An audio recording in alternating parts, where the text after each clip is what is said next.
नमस्कार दोस्तों, जय हिंद। आप सबका स्वागत है एक बार फिर से सी स्पैम में। जो इस चैनल पे नए हैं वो सब्सक्राइब कर दें और जो वीडियो अच्छा लगता हो तो लाइक करिए। स्टार्ट करते हैं एक नया वैकेंसी के साथ जो बीपीएससी के थ्रू आया हुआ है ना। ये बीपीएससी के थ्रू आया हुआ है, बिहार लोक सेवा आयोग के थ्रू, है ना। ये तो इसका एड्रेस हो गया और ये विज्ञापन संख्या है जो 87/2025 का है। अभी इसमें है क्या, ये शिक्षा विभाग से है। तो बिहार के अंतर्गत सहायक असिस्टेंट शिक्षा पदाधिकारी, विकास पदाधिकारी, यानी कि ये असिस्टेंट पोस्ट के लिए शिक्षा विकास पदाधिकारी का है। ये हो गया बीपीएससी के थ्रू आते हैं। बीपीएससी का जो मेन आता है 71वां 72वां 30वां वो उस पर से आते हैं। और अभी जो आया हुआ उसके सहायक असिस्टेंट का आया हुआ है। तो कुल पदों की संख्या 935 है। इन पदों की नियुक्ति हेतु सुयोग भारतीय उम्मीदवार को विविध प्रमाण पर ऑनलाइन आवेदन के निमंत्रण दिया जाता है। ऑनलाइन आवेदन भरने हेतु विस्तृत दिशा निर्देश आयोग की वेबसाइट पे, ये वेबसाइट है, इस वेबसाइट पे भी आप इस चीज़ को जो मैं बता रहा हूँ आप डाउनलोड कर सकते हैं, या मेरे टेलीग्राम चैनल जो आपको गवर्नमेंट है ना, गवर्नमेंट जॉब हेल्प करके है, उसी में आप ये सर्च कर सकते हैं। आप इसको डाउनलोड आराम से कर सकते हैं, ठीक है। अब देखते हैं इसमें पोस्ट की संख्या किसके लिए किसके कितने हैं, माने कि कैटेगरी वाइज 935 सीटों के किसकी किसकी कितनी कैटेगरी बनती है।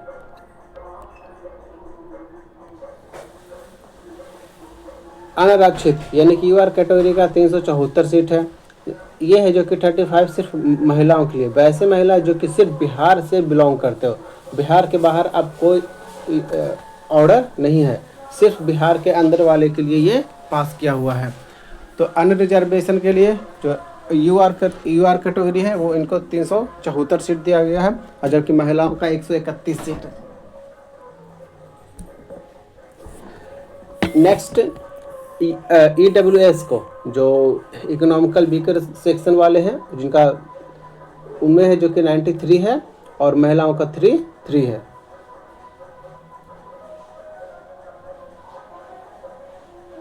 अनुसूचित जाति भाई इसमें तो एक सीट और बढ़ाना चाहिए, 110% कितना हो जाता है 93.5, तो एक कम कर दिया हो, ज़्यादा दे देना चाहिए, 94 सीट होना चाहिए अकॉर्डिंग टू दिस। मेरे अनुसार अनुसूचित जाति का है जो कि 150 सीट है, यानी कि SC का है 150 सीट, महिलाओं का जो कि 53 है। फिर यह है अनुसूचित जनजाति यानी कि ST का 10 है, महिलाओं का जो कि 4 है। यह है EBC का 168 सीट है और 59 है जो कि इसकी महिलाओं का है। BC का 112 है और 39 इसकी महिलाओं का है। अब BC में जो महिला आ गया, BC स्पेशल महिला, इनका है जो कि यहाँ पर ही लगता है 5% है या फिर 3% है, स्पेशल है आता है इनका, है ना, 5 या 3% स्पेशल इनका आता है जो कि 28% है, और तो महिला ऑलरेडी है ही, तो यहाँ पर कुछ है ही नहीं। अब ये महिला को फ़ायदा देखो, ये महिला है जो कि फ़ाइट कहाँ करती है, ये महिला तो यहाँ फ़ाइट की, फिर यहाँ फ़ाइट की, उसके बाद फिर ये आ जाते हैं कहाँ, यहाँ फाइट करते हैं, उसके बाद फिर यहाँ फाइट करते हैं। मतलब कि 1 2 3 और ये 4 जगह, ये 4 जगह फाइट करते हैं इनके, यानी कहीं ना कहीं इनका तो कट ऑफ टच करेगा। आज सबसे कम कट ऑफ रहता है यहाँ, ठीक है। उसके बाद फिर रहता है ये यहाँ, उसके बाद फिर नहीं, फिर यहाँ रहता है कट ऑफ सबसे कम, उसके बाद फिर यहाँ रहता है, और फिर यहाँ रहता है, यहाँ और फिर यहाँ। सोचिए, यहाँ नहीं, सॉरी यहाँ नहीं, यहाँ पे, यहाँ और यहाँ, 1 2 3 और 4 अपने में खुद है। फिर इसके बॉयज़ में भी आते हैं, फिर 35% का रिजर्वेशन के जो महिलाएं में ओवरऑल में आते हैं, और फिर UR में आते हैं। तो BC वाले महिलाओं को तो बहुत बल्ले बल्ले हैं, इनको 4 कट ऑफ टच करना माने कि कहीं भी आ सकते हैं, आ ही जाते हैं कहीं ना कहीं। चलिए आगे फिर देखते हैं। अब इसमें लिखा हुआ गया कि जो स्वतंत्रता सेनानी है जो 2% है उनके लिए 19 सीट अलग से किया गया है। इसमें कास्ट वास्ट का नहीं था, जो भी स्वतंत्रता सेनानी है उनको इसमें रिजर्व किया जाता है।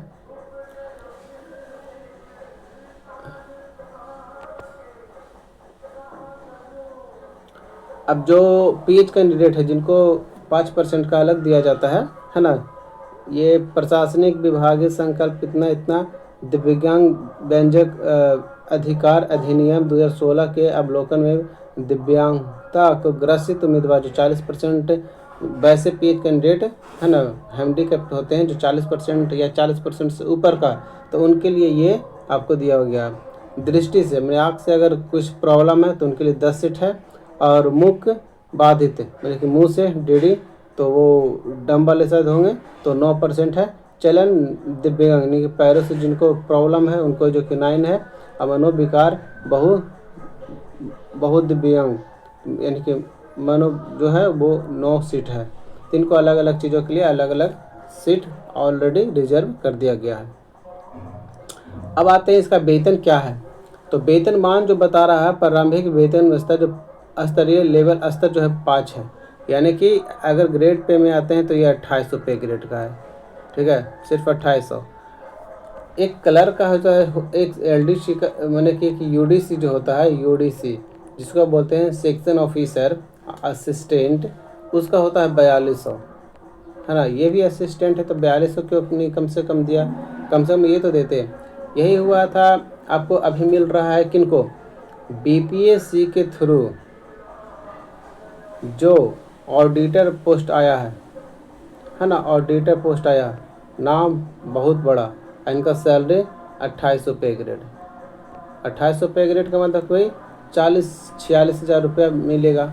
ऑडिटर रहेंगे 46 हज़ार रुपया कमाए मिले तो गवर्नमेंट देगा। क्या गवर्नमेंट किस प्रोस्पेक्टस से काम कर रहा है जी। तो कम से कम तो बीपीएससी का तो शान का तो लाज रखिए, ठीक है। और मूल वेतन है जो कि 29। मूल वेतन इसलिए दे दिया जाता है ना कि यहीं से आपको डीए और हाउस रेंट और क्या क्या सब इसी में से जो कि यहीं से स्टार्ट होता बढ़ता है, ठीक है। वो कैसे बढ़ता है, वो इनकम टैक्स पढ़िएगा, अति वेतन पढ़िएगा तब, यानी कॉमर्स में पढ़िएगा तब। एवं राज्य सरकार द्वारा समय समय पर किए जाने वाले वेतन पुनरीक्षण का अवलोकन में परिवर्तन किया जाता है, यानी कि सब परमानेंट है। बेस्तर लगे तो परमानेंट है, तो जैसे जैसे सरकार डीए टीए बढ़ेगा, मेडिकल बढ़ाता है तो बढ़ेगा, आपको एचआर बढ़ाएगा, एचआर मैंने हाउस रेंट बढ़ाएगा तो बढ़ेगा। उसके बाद फिर आपको डीए डेयरनेस अलाउंस अगर है ना बढ़ाता है तो हर साल 2 बार बढ़ता है ना, 2 या 3 बार, तो 2.5-3% का जो भी बढ़ता हो तो उसमें आपको विकसित दिखेगा, इंक्रीमेंट दिखेगा। योग्यता देखते हैं, है ना, योग्यता क्या होना चाहिए। तो योग्यता सबसे पहले तो बस इसमें कुछ नहीं, स्नातक होना चाहिए। असिस्टेंट पोस्ट है, बहुत बड़ा चीज़ है नहीं। अब एज, तो जो बिहार में एज होता है वो एज सबके लिए है। एज क्या है, तो दिनांक 1/8 यानी 1 अगस्त 2025 का न्यूनतम आपको 21 बरस होना चाहिए, है ना। चलिए बीपीएससी कहते हैं 21 बरस, हाँ होना चाहिए, 21 बरस होना चाहिए। अब है जो कि अधिकतम, मैक्सिमम, मिनिमम तो हो गया 21 बरस, मैक्सिमम 37 बरस होना चाहिए, 37। पिछड़ा और अत्यंत पिछड़े वर्ग के पुरुष और महिलाओं का एवं अनारक्षित महिला मैंने यूआर कैटेगरी के जो गर्ल्स लोग हैं उन सबको जो कि 40, और एससी एसटी महिला और पुरुष के लिए 42। अब इसमें आ जाते हैं पीएच वाले, तो पीएच कैंडिडेट वाले को जो जो दिया गया उसमें 10 बरस जोड़ दीजिए, यानी कि अगर यूआर कैटेगरी के पीएच कैंडिडेट हैं तो उनको 37 + 10 यानी कि 47 बरस तक का भर सकते हैं। वैसे अगर एससी एसटी वाले के महिला या पुरुष अगर पीएच है तो 42 + 10 यानी कि 52 बरस तक आप अप्लाई कर सकते हैं। जो कोई इस बीच में अगर आते हैं कम से कम 21 और जो दिया गया उसके बीच में एक भी दिन अगर बचा हुआ है तो अब इसमें अप्लाई करने का आपके पास राइट है, बशर्ते आपको प्रॉपर पेपर होना चाहिए, एजुकेशनल ये सब जो मांग रहा है वो पेपर आपके पास होना चाहिए, वैलिड पेपर होना चाहिए।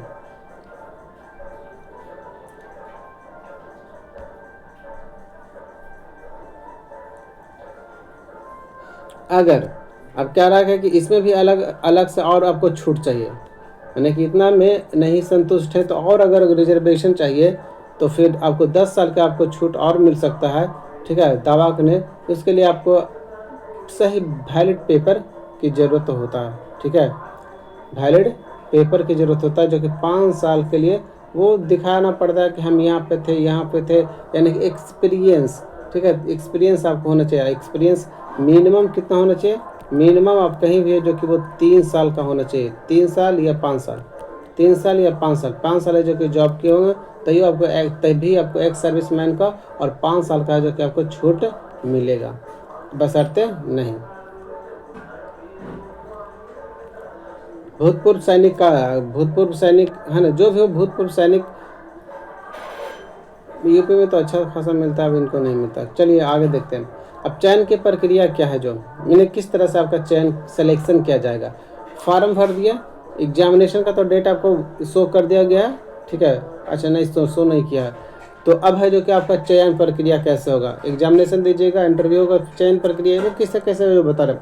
विज्ञापन पदों के विरुद्ध नियुक्ति हेतु यानी कि सिलेक्शन हेतु सुयोग्य उम्मीदवार के चयन के लिए लिखित परीक्षा, रिटन, वस्तुनिष्ठ, ऑब्जेक्टिव, पहला जो एग्जामिनेशन होगा वो ऑब्जेक्टिव होगा सबकी तरह, का आयोजन किया जाएगा। इसमें साक्षात्कार नहीं लिया जाएगा। लो, असिस्टेंट पोस्ट है, साक्षात्कार नहीं लिया जाएगा, मैंने इंटरव्यू नहीं है। पहला तो मैंने कि बीपीएससी 3 एग्जामिनेशन कंडक्ट करवाता है। पहला पीटी जो कि ऑब्जेक्टिव होता है, सेकेंड जो रिटन होता है मैंने लिखित, जैसे मैट्रिक इंटर का देते हैं इस तरह का, और थर्ड जो होता है फाइनली वो होता है इंटरव्यू। उसके बाद आपका फाइनल मेरिट लिस्ट गिरता है, ठीक है। तो ये है कि अब पहला आपका जो कि लिखित हो गया, और सेकेंड का अभी तो आगे क्या है, लेकिन जो फर्स्ट दिख गया और लास्ट दिख गया, बीच वाले क्या है तो जो बताते हैं। हम कर्मचारी प्रशासनिक सुधार विभाग बिहार का संकल्प विज्ञापन संख्या 2374 और दिनांक 16/7/2007 के समान प्रशासन विभाग के संकल्प विज्ञापन संख्या 962 और दिनांक 22/1/2021 के अनुसार लिखित परीक्षा में शामिल समान वर्ग के उम्मीदवारों को अब 40%। अब ये जो कह रहा है कि अगर आप लिखित परीक्षा में जाते हैं तो 40% यूआर कैटेगरी से कम नहीं होना चाहिए। अगर हो गए तो आपका वहीं पर ही बेड़ा पार हो गया, ख़त्म।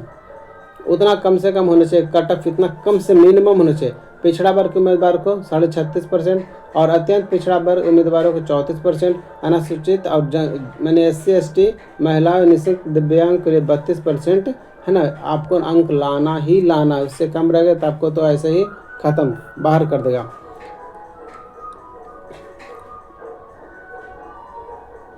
जी, तो सिर्फ सिंगल एग्जामिनेशन की बात कर रहा है, सिर्फ वस्तुनिष्ठ का इंटरव्यू नहीं है, सेकंड एग्जामिनेशन का भी चर्चा नहीं है।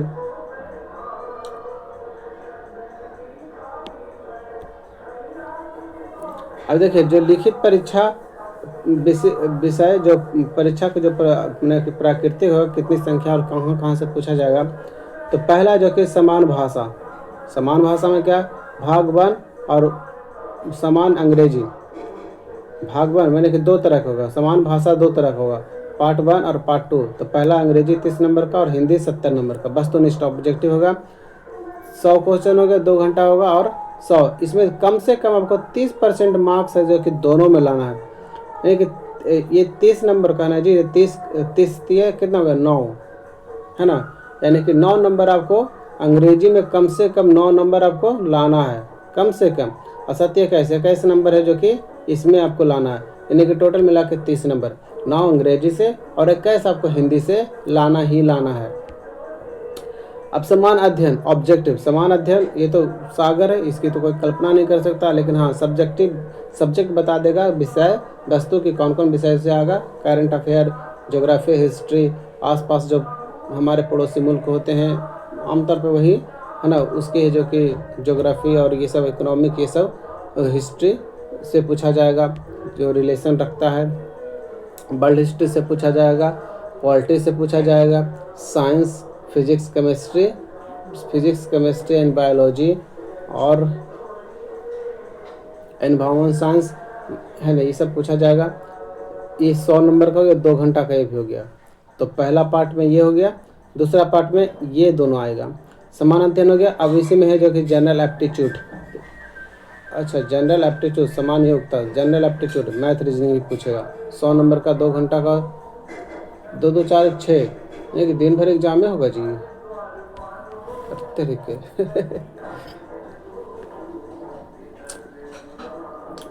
अब देख, प्रत्येक प्रश्न का 1 अंक निर्धारित है। यदि गलत करने पर 1/3 नेगेटिव है। ये तो रेलवे वाला आ गया पॉइंट।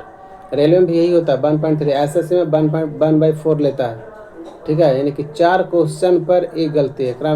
4 क्वेश्चन है ना, तो 0.25 घटेगा। एक में 0.3333 है ना घटता है। 33 ये हो गया, 33% हो गया, और वो 25% हो गया। एसएससी जो लेता है वो 25% नेगेटिव लेता है, 33% हो गया। रेलवे बहुत टफ वाला होता है। ठीक है, ये बहुत टफ वाला है। ये मैंने कि 1/3 है जो कि नेगेटिव है, बहुत टफ है। तो एग्जामिनेशन में जो आ रहा है भैया उसी को टच करिए। सस्पेंस है 50-50, उसको छोड़ के ही आइए तो ज़्यादा बेहतर रहेगा। ठीक है, और कहीं नॉर्मलाइजेशन कर दिया तो खटिया और बेड़ा गर्क हो जाएगा। इसीलिए जो आएगा वही बनाइए, और जो नहीं आएगा उसको बिल्कुल छोड़ दीजिए।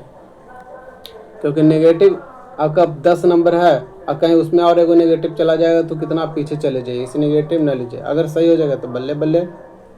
लेकिन 50-50% पे जो रहता है ना, तो 2 गो में से एक गलत ही होता है, 3 गो में से 2 गो ही गलत होता है। ये याद रखिएगा। और जिनको मैंने कि 80-20 पे है तो 80-20 पे रिस्क ले सकते हैं, लेकिन 50-50 वाला तो मैं कहूँगा कि छोड़ दीजिए भाई।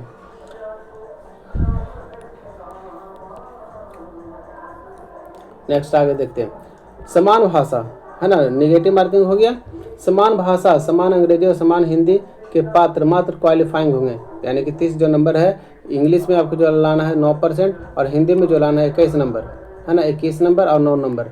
ये सिर्फ क्वालिफाइंग नेचर का है, तो इसकी कहानी खत्म करते हैं। लेकिन नेगेटिव वाला जो है वो सब में रहता है। आपको क्वालिफाइंग में तो कि 30 नंबर है जो कि लाना मिनिमम, 9 यहाँ और 21 यहाँ।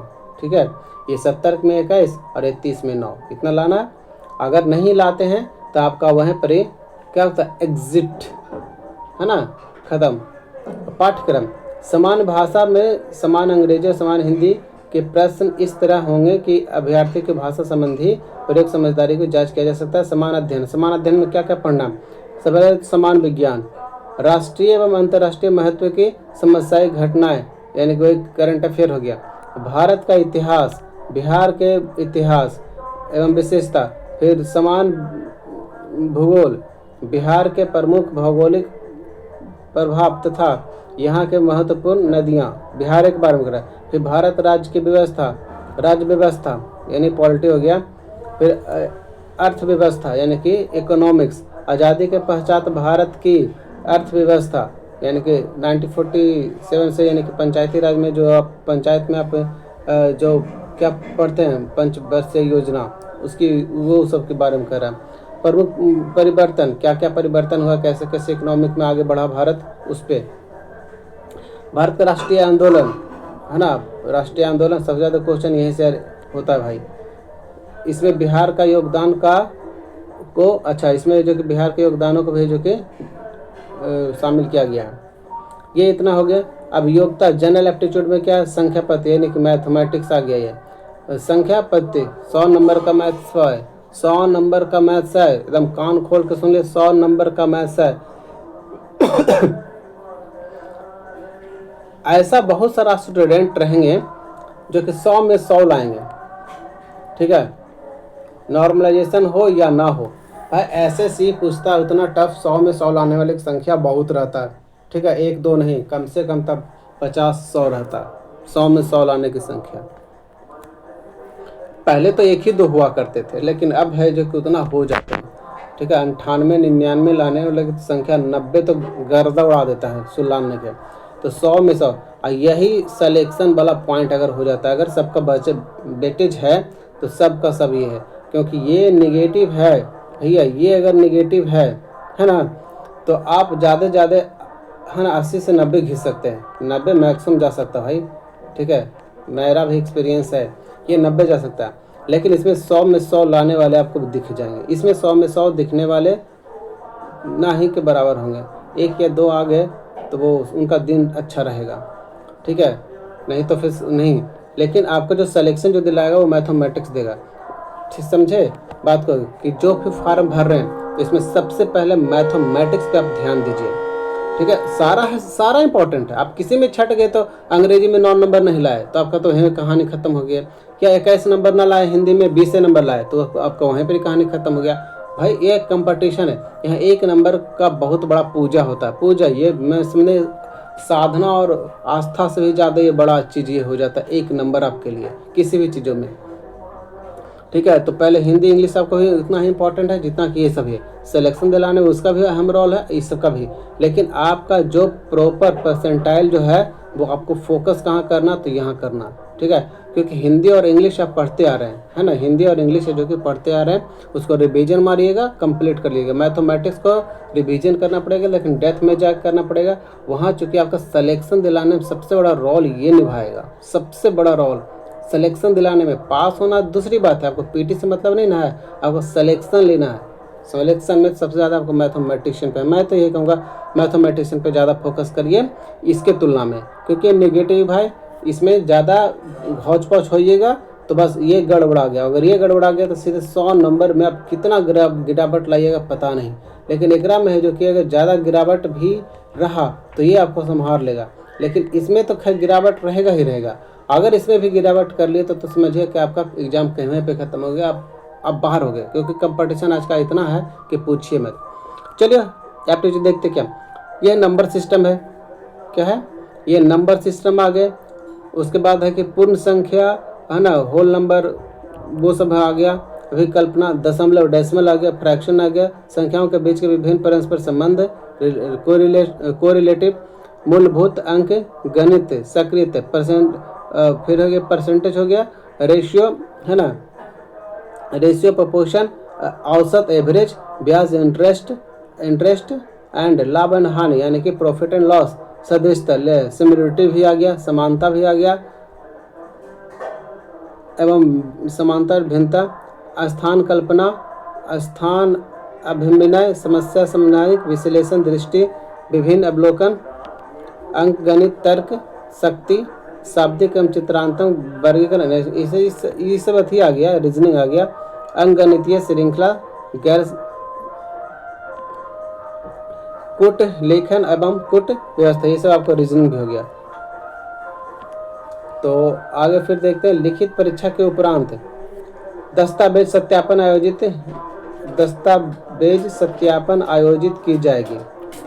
अच्छा, सिंगल एग्जामिनेशन है, इसके बाद सीधे वेरिफिकेशन है, जिसमें अभ्यर्थियों को अपना ऑनलाइन आवेदन में किए गए दावे के अनुसार सभी वांछित प्रमाण पत्र, मूल प्रमाण पत्र पर उपस्थित होने के लिए अनिवार्य मेधा सूची, यानी सिंगल एग्जामिनेशन है। वाह वाह, ये पहला बीपीएससी जैसा लाया जो कि सिंगल शॉर्ट एग्जामिनेशन है गुरु। ठीक है, तो दिन दुगनी रात चौगनी करके इसको एकदम तैयारी किया जाए। जोरदार जो कर रहे हैं भाई वो तो कर ही रहे हैं, ठीक है, लेकिन जो कर रहे हैं उनके लिए सबसे बड़ा मुसीबत है कि 100 मार्क्स का मैथमेटिक्स, ये आपका सबसे ज़्यादा मुसीबत बन जाता है। क्योंकि आमतौर पर बीपीएससी जो तैयारी करते हैं वो मैथमेटिशियन पे जो कि उतना ध्यान नहीं देते हैं, लेकिन जो पीजी किए हुए मैथमेटिशियन उनके लिए तो भाई ये बहुत अच्छा है, बहुत ही अच्छा है। कम से कम बीपीएससी के थ्रू तो सिलेक्शन तो हो रहा है। अब मेगा सोच, लिखित परीक्षा में प्राप्त अंकों के आधार पर आयोग अंतिम चयन हेतु मेघा सूची तैयार करेगा। लिखित परीक्षा के प्राप्तांक समान होने पर स्थिति में वही उम्र में जो जिसका ज़्यादा रहता है उसका होता है। लिखित परीक्षा में समान अध्ययन विषय में भी प्राप्तांक समान होने की स्थिति में उम्र का भी वही होगा। जैसे मान लेते हैं क्वेश्चन नंबर 10 है, तो हमारा भी मतलब कि सही चला गया और आपका भी सही चला गया, ठीक है। तो इस तरह से जो कि देखा जाता है, और क्या कि जो इसमें उम्रवार है उसको आगे बढ़ाया जाता है, जिसको वेटिंग लिस्ट में रखा जाता है। विज्ञापन के अंदर लिखित परीक्षा हेतु पूर्व मूल्यांकन का प्रावधान नहीं है, उसके पहले नहीं है। सिंगल एग्जामिनेशन शॉर्ट है भाई, इतना अभी तक तो है। अब आरक्षण कैसे कैसे मिलेगा जो भाई, तो आरक्षण के लिए क्या है कि आप बिहार के लोग, सबसे पहले तो 35% जो महिलाएं में बताते हैं, जो सिर्फ बिहार के लोग हैं, सिर्फ बिहार के लोग हैं। बिहार के बाहर वाले 35% में नॉट अलाउड हैं। अब आ गया 65%, तो 65% में जो अब यहाँ पर ओबीसी SC ST जो आते हैं उसमें भी तो आपको नॉट अलाउड। 10% का है बीकर सेक्शन में, उसमें भी नो अलाउड बाहर, बिहार के बाहर वाले के लिए। तो बच जाता है जो UR कैटेगरी वाले जो है उसमें आपको अलाउ है, ठीक है, बाकी में किसी में अलाउ नहीं है। अब भाई आप जो रिजर्वेशन करिएगा, जो महिला उनको तो खैर उनको कोई दर्शाना ही नहीं है कि महिला है, लेकिन जो जाति से जो बिलोंग करते हैं, जैसे कि आप हो गए BC और हो गए EBC, तो ये सब के लिए वैलिड आपको होता क्या, NCL, ये आपको चाहिए। SC और ST, ये आपको SC ST का क्या होता है, कास्ट सर्टिफिकेट आपको चाहिए। PH वाले को जो 40% का जो होता है ना, 40% से ऊपर वो आपको। और स्वतंत्रता सेनानी संग्राम वाले को जो 2% मिलता है, उनके लिए तो अलग जो उनको चाहिए वो वैलिड हो गया। ये रिजर्वेशन का मेन मूल मंत्र है, ठीक है। उम्र वाले को तो अलग हो ही गया, और ये रिजर्वेशन वाले की NCL, और सब का सब NCL हो चाहे जाति हो, उसका वैलिड सिर्फ आपको 1 ईयर का रहता है, ठीक है। इससे ज़्यादा का वैलिड नहीं करेगा, नहीं तो आप बाहर करिए। तो जो भी है पेपर पर नहीं, क्योंकि वैकेंसी इतना आया, जीविका आया, ये आया, इसके 1 साल पहले BSPSCL आया था, और भी बहुत वैकेंसी तो भरा रहा है। अभी पटना हाई कोर्ट भी भरा रहा है, BPSC फिर आ ही गया है। इसके बाद फिर कौन सा भराएगा, देखते हैं। SSC भी भरा ही रहा होगा। अब इसमें कुछ ऐसा नहीं है कैटेगरी का, जो कि इसमें अवलोकन किया गया है।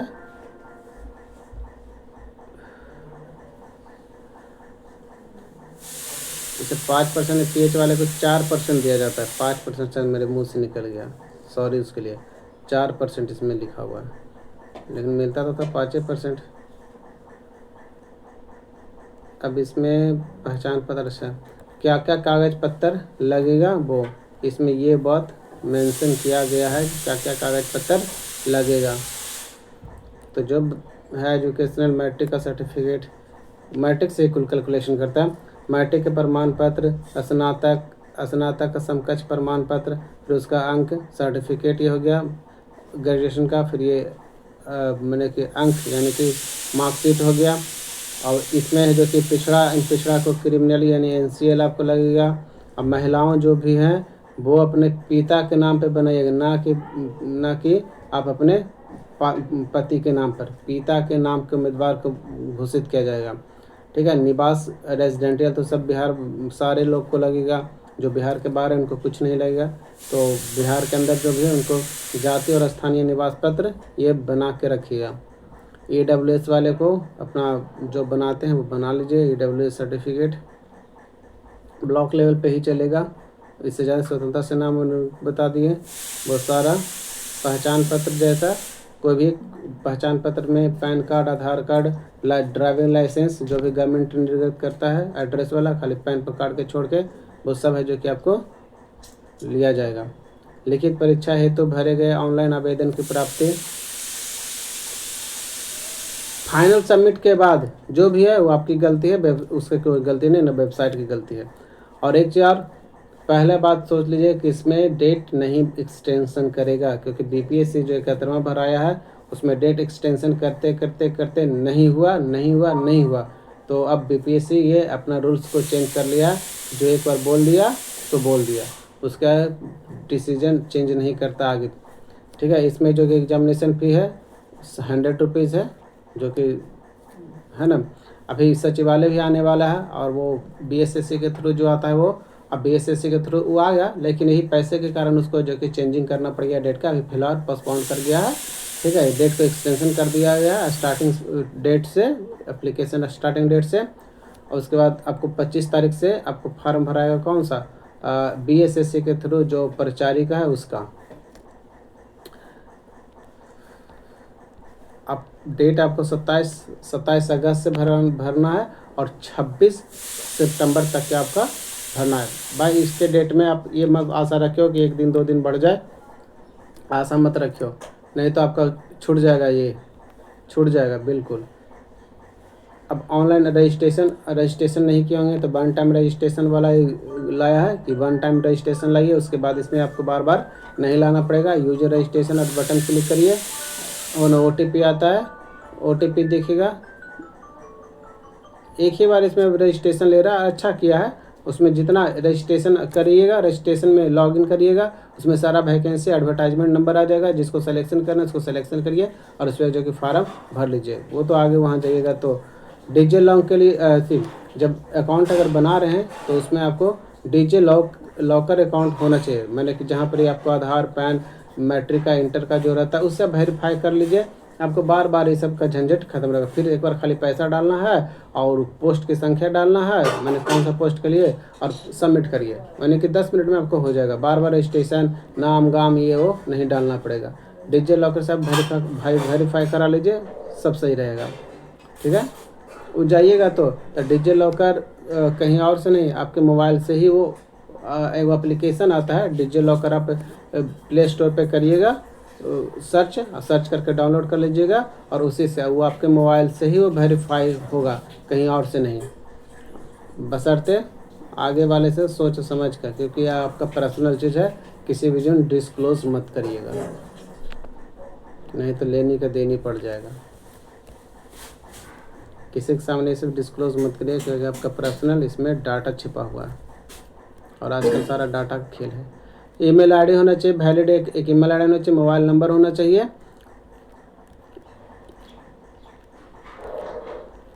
आप अपने से भी कर सकते हैं, बहुत सारा यूट्यूब चैनल वाले जो कि बनवा दिए हैं, तो आप अपने से भी बना सकते हैं।